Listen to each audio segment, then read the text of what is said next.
নমস্কার বন্ধুরা, স্বাগত জানাই আমার কুকিং চ্যানেলে। তো আজকে আমি রান্না করব বাঙালিদের খুবই পছন্দের একটি খাবার, ঝুরঝুরে বাসন্তী পোলাও। তো এটা আমি কিভাবে বানাবো, তো আপনারা পুরো ভিডিওটা স্কিপ না করে দেখুন, খুব ভালো লাগবে আশা করি। এখানে আমি কাপে মেপে নিচ্ছি চালটা, তাহলে আমার জলের আইডিয়াটা ভালো হবে। এখানে আমি 1 কাপ চাল নিলাম, আর এখানে 2 কাপ চাল নিলাম। এখন আমি চালটাকে ভালো করে ধুয়ে মেখে নেব।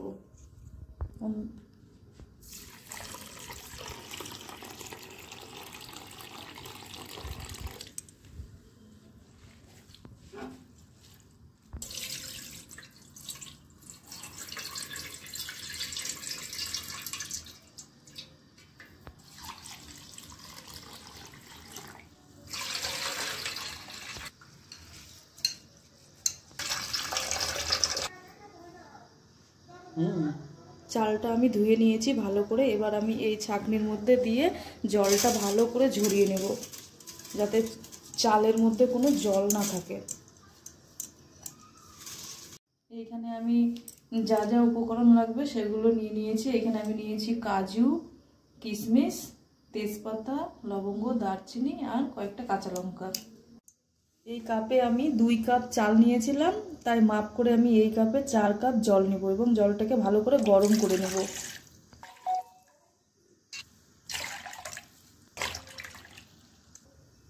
জলটা আমি গরম তুলে দিলাম, কারণ জলটা আমি গরম ব্যবহার করব। এখানে কড়াই গরম হয়ে গেছে, আমি এর মধ্যে ঘি দিয়ে দিলাম। এর মধ্যে আমি এবার কাজুটা ভেজে নেব।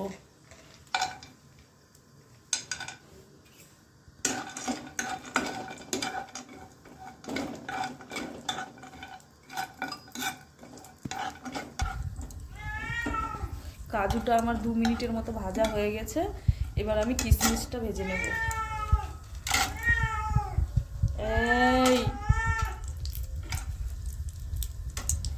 কিশমিশটা আমি লাল করে ভেজে নেব।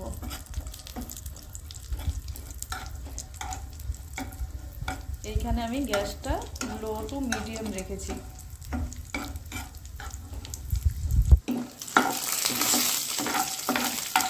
ভাজা হয়ে গেছে আমার কাজু কিশমিশ, আমি এবার তুলে নেব।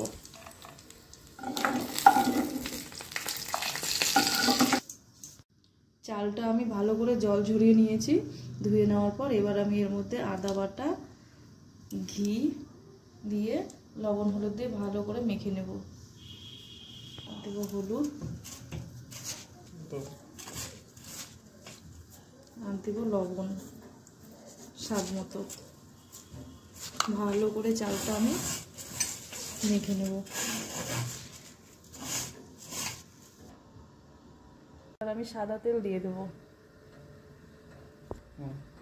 তেল গরম হয়ে গেছে, এর মধ্যে আমি তেজপাতা, এলাচ, দারচিনি দিয়ে দিলাম।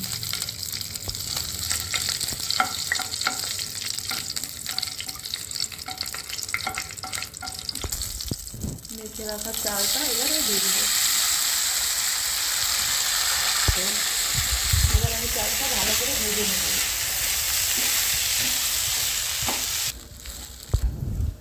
চালটা আমি ভালো করে কিছুক্ষণ ভেজে নিয়েছি। এর মধ্যে এবার আমি গরম জল দিয়ে দেবো মাপ মতো। এখানে আমি 2 কাপ চাল নিয়েছিলাম, তাই আমি 4 কাপ জল দেব গরম করে, তাহলে পোলাওটা ঝরঝরা হবে। আমার জল গরম হয়ে গেছে, আমি এবার এর মধ্যে দিয়ে দেবো।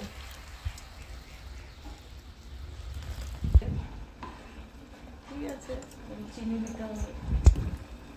ভেজে রাখা কাজু কিশমিশ দিয়ে দেবো। আর একটু আমাকে শেখায়।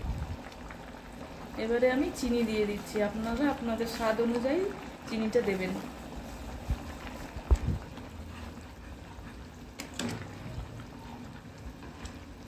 হিটটা মিডিয়াম করে কমিয়ে দিয়ে চাপা দিয়ে দেবো। খুঁতখুঁতা নেই, তাহলে হয়ে গেছে।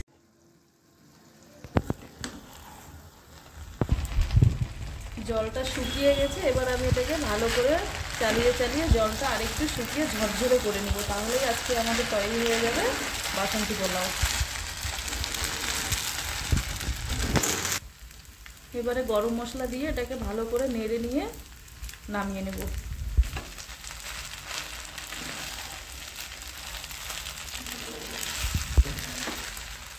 রেখে আজকে আমাদের বাসন্তী পোলাও। আমি এটাকে এবার একটা থালে নামিয়ে নেব, ঠান্ডা করতে দেব, ঠান্ডা হলেই ঝরঝরে হয়ে যাবে। রাস্তায় কি যদি আমার রেসিপিটি ভালো লেগে থাকে তাহলে অবশ্যই লাইক করবে, কমেন্ট করে জানাবেন এবং আমার চ্যানেলটিকে সাবস্ক্রাইব করবেন, আমার পাশে থাকবেন।